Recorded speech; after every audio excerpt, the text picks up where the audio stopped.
Welcome back to another Vanar Versus. My name is Scarzig, and today we're using a new Frost-based Vanar deck to go up against Magmar.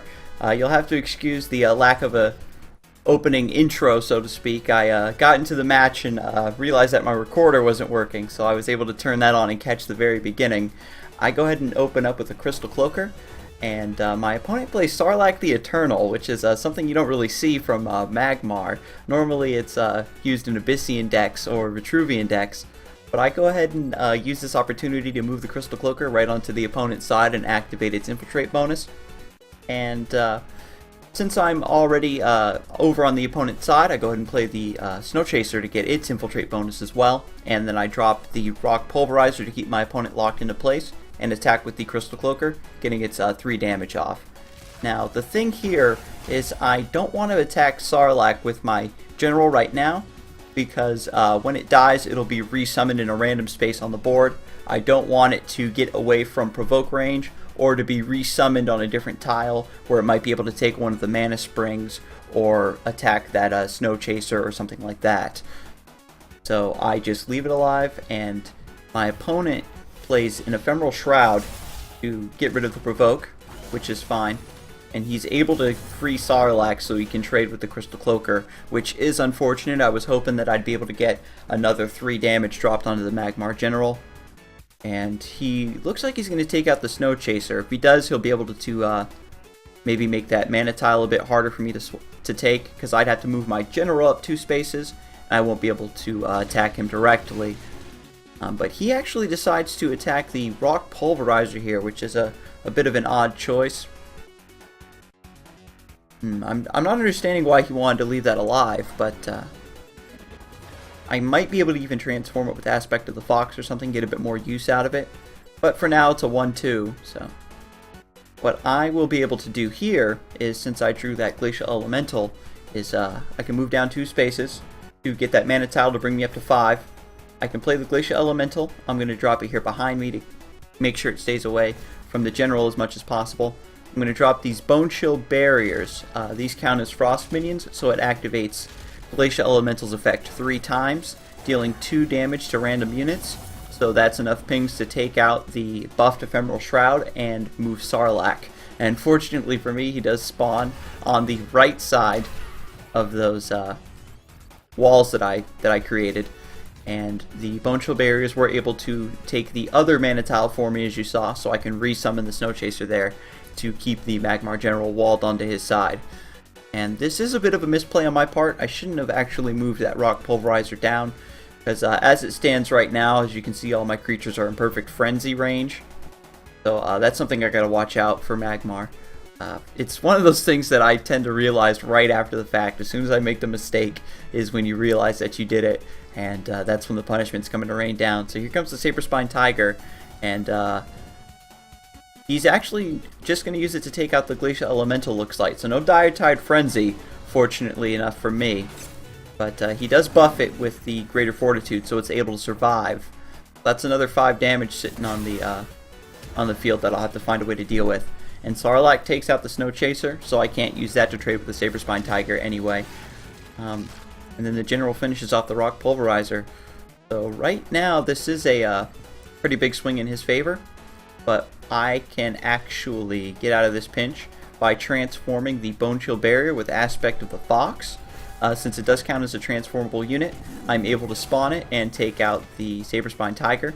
So that's 5 damage that my General doesn't have to take. And I'm going to have to move a bit farther away from the Magmar General now that it's starting to get into mid-range mana, I think. Because if he does end up having Frenzy or dropping Claws or something like that. So I'm going to go ahead and drop the Voice of the Wind here. And next turn, since I'm going to have 6 mana, I'll be able to get some really good use out of it with the Snow Chaser and the Crystal Cloaker. I might even drop that second Voice of the Wind. They trigger off of each other, which is very nice. And then the third unit that I summon, if I summon the Snow Chaser, will spawn 2 Dryads for me. So that's the dream. But, oh, he actually has the Ephemeral Shroud to dispel Voice of the Wind, so that is unfortunate.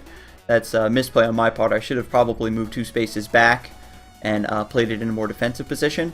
but I really want to try to keep him contained onto his side of the field.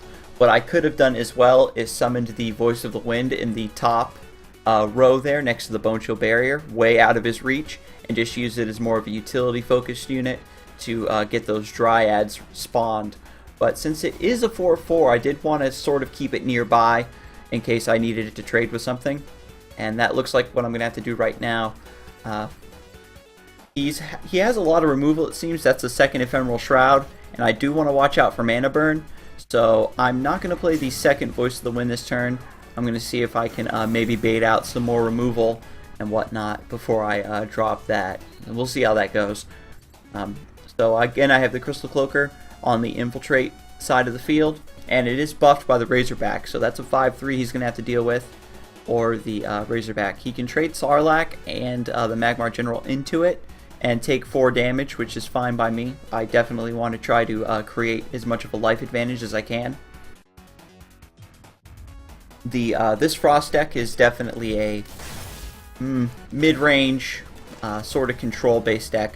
Frost is a deck type where you want to maintain board control as much as possible and really start summoning units. So he summons the Saberspine Tiger there to take out the Crystal Cloaker. So again, this is another swing where he's kind of able to keep the board neutral in his favor. Again, I can trade with the Primordial Gazer, however, and take that out. And I think here, since I do have 7 mana, this allows me to drop Voice of the Wind and have enough mana to play the other 2 creatures from my hand. I'm going to take out the Primordial Gazer, wall him off with the Snow Chaser, and fortunately for me, the Frost Naiad does spawn in the space above my general to kind of complete that wall. And since he's just been playing Saberspine Tigers and whatnot, and Primordial Gazers, I'm just going to drop the Hearth Sister here. It's not going to be really an issue of me having to swap something out of the way. Magmar doesn't have any in-faction provoke either, and from what I've seen of his deck, he doesn't seem to be running very much Frenzy, if any at all. It seems to be just a lot of buffs, a lot of Primordial Gazers and Greater Fortitude, which versus any other faction probably would be a good strategy to just have like a really, really strong unit that would be hard for your opponent to deal with. But because of Glacial Elemental, Hailstone Prison, etc., I'm able to deal with these large threats. But right now he's just trading very, very well into my weaker minions and managing to sort of hang on. But this was a pretty big swing turn for me, I think. And here comes the Adamantite Claws. And that's something I didn't want to see. I should have anticipated that a little more for sure. So that's definitely a HP swing into his favor. And I'm going to need to back off with my general so I don't take any more of those pings. I am able to take those claws off this turn though, but I still want to retreat because I am in burst range. Magmar, especially around 8 mana, 9 mana, they're capable of some pretty crazy stuff if he does have a couple elucidators or something. But I'm just going to completely wall him onto his side of the board with the other Bone Chill barrier. Unfortunately, it doesn't count as a from-hand summon for Voice of the Wind, although it's been dispelled, so that's a non-issue anyway. I wish I had a Glacial Elemental, but throughout this whole match, he hasn't really had very many minions on the board. I've been able to keep up the tempo, and he's just been responding to mine. And this is a pretty important play here. I transform that barrier directly in front of the Magmar General into a Fox, because it'll give him a bigger body to deal with. If he was able to dispel that somehow with a mana burn or take it out in some other way, he'd have a direct line to my general and maybe take me out with, you know, double Adamantite Claws or something like that. So that was just, you know, me playing it safe. Magmar's definitely one of those factions that can snatch victory from the jaws of defeat. And he does drop the Drax True Sight here, which is a pretty interesting card, just like Sarlacc the Eternal. And he plays the Primordial Gazer on Jax and gives me the oops. I think he might have wanted to use it on one of the mini Jaxes in the corner. And so right now I'm thinking of a way to close this out, because I don't have my unit spread out far enough in the corners to take out these mini Jaxes before they become a problem. I can attack that one in the corner with the Naiad, and the other one with the Borean Bear. But what I can actually do here is use Polarity, which swaps the attack and HP of a minion to destroy that wall. Swapping its 0 attack to its HP makes it have 0 HP and it dies instantly. I'm able to move the Fox into position and finish him off with the Borean Bear. So well played, sir. Very good match. I'm really excited to be using this new Frost deck. It's a nice change of pace. And please subscribe and leave me a comment. You have a good one.